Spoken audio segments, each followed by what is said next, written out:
How many forehands do you miss every single match without even knowing why? Welcome back to the most common tennis mistakes, the series where we break down the biggest technical mistakes amateur players make and, more importantly, how to fix them. In our last episode, we covered the most common serve mistakes. Today, we're tackling the shot you hit more than any other during a match, the forehand. Whether you're struggling with consistency, timing, power, or control, chances are you're making one or more of the mistakes we're about to cover. The good news? Most of them are surprisingly easy to fix once you understand what actually is causing them. So stick with me until the end of this lesson because one small adjustment could completely change your forehand. If you haven't met before, my name is Thiago and this is Next Level Tennis. Welcome to the channel. If you want to improve your game with practical science-based coaching and real match strategies, make sure to subscribe, turn on notifications, and help us continue growing with this amazing tennis community. Now, let's dive into the most common forehand mistakes. The first mistake that's preventing you from hitting great forehands is skipping the split step. The split step is that small hop every player should make as their opponent makes contact with the ball. This fundamental footwork movement allows you to stay balanced, react faster, and change direction much more efficiently no matter where the next shot is going. It may seem like a small detail, but as the pace of the rally increases and your opponent starts changing directions more often, the split step becomes one of the most important fundamentals for consistently hitting solid forehands. If you want your forehand to be more reliable under pressure, master the split step first. The second common mistake we see in amateur forehands is failing to use trunk rotation efficiently to generate power. The two biggest factors limiting rotational power are how players use their non-dominant arm and the position of their hitting elbow during the backswing. Now, compare the amateur player on the left side of your screen with professional Serbian player Novak Djokovic on the right. Notice how Djokovic keeps his non-dominant hand on the throat of the racket for a little longer while also maintaining the higher hitting elbow during the unit turn.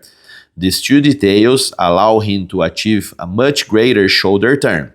You can clearly see that his shoulders are rotated farther away from the net and even part of the front of his torso is pointing diagonally toward the back fence. Compared to the amateur player, Djokovic stores significantly more rotational energy during the preparation phase, creating a much stronger foundation for an explosive and effortless forehand. Another key difference between these two forehands, and one of the reasons Djokovic is able to generate more power with less effort, is the position of the racket head during the preparation phase. Notice that the amateur player's racket travels back at approximately shoulder height, while Djokovic takes the racket well above his head during the backswing. This higher racket path allows the Serbian to take greater advantage of gravity. By creating a deeper racket drop, he can accelerate the racket much more efficiently through the contact zone, producing effortless racket head speed and more powerful forehand. This high circular backswing is commonly referred as the C loop or C swing. So, if you want to hit a heavier forehand without forcing the swing, combine these key elements during your preparation. Keep your non-dominant hand on the racket a little longer, make a full shoulder turn, keep your hitting elbow higher, and finish your preparation with a high C swing to maximize your racket drop. Master these details and you generate more power with less effort, just like the best players in the world. And before I give you the next tip that will unlock your forehand, do me a big favor. Leave a like on this video and drop a comment so I can see whether you've already identified any of the mistakes I mentioned and understood what you need to do to fix them. And speaking of personalized adjustments, if you want my help to correcting any of the technical fundamentals you struggle with, identifying tactical flaws in your game that are keeping you from winning matches, or figuring out whether your tennis racket is actually suited to your level and playing style, get in touch with me and request one of my services. But if your goal is to dress well and with style, both on and off the court, then you need to check out the next level tennis apparel made by tennis players for tennis players. You can find all the links in the description of this video and also in the first pinned comment. Enjoy! Now, we've reached the tip that will fix one of the most common forehand mistakes among amateur players. A mistake that directly affects your ability to generate topspin and as a result, control the ball. So, if you feel like you can't swing aggressively because your forehand always flies long, this tip's for you. Take a look at the amateur player on the left side of your screen. Notice that he never closes the racket face during the racket drop. In other words, at no point do the strings face the ground. This tells us two things. First, there's a lack of body awareness during the swing, but more importantly, it reveals excessive tension in his grip since he also fails to create any meaningful racket lag. Now, compare that to Novak Djokovic on the right. He demonstrates the perfect combination of a closer racket face and the butt cap pointing toward the ball. This position creates the ideal conditions for an upward swing path that brushes up the back of the ball, producing half topspin. The difference in racket path between the two players is huge. The amateur player's racket never drops below the level of the ball.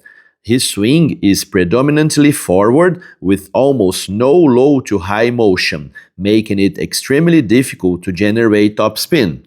Djokovic, on the other hand, creates a racket path that travels from roughly the 8 o'clock position to the 4 o'clock position through contact, before continuing upward in a smooth counterclockwise motion into the follow-through. And finally, if you want to create more topspin while keeping your arm relaxed, you need to develop proper internal shoulder rotation through the hitting arm. Here's a simple checkpoint. Imagine you're wearing a watch on your hitting wrist. At the end of your follow-through, you should be able to see the face of your watch just like Djokovic.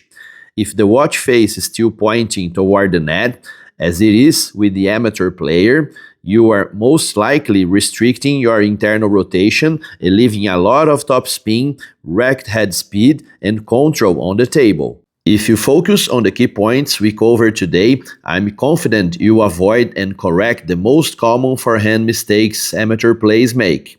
And remember, this is just one episode of our new series, The Most Common Tennis Mistakes.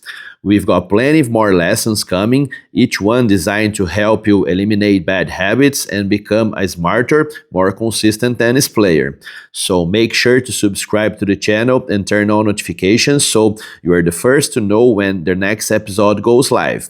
And if you found this lesson helpful, do me one more favor. Share it with a friend who is struggling with their forehand. Chances are they will thank you for it. Also, let me know in the comments, what is the biggest challenge you're facing in your tennis game right now? Your question might become the topic of our next lesson. Thanks so much for watching. I'm Thiago and this is Next Level Tennis, tennis that actually works. I'll see you in the next video.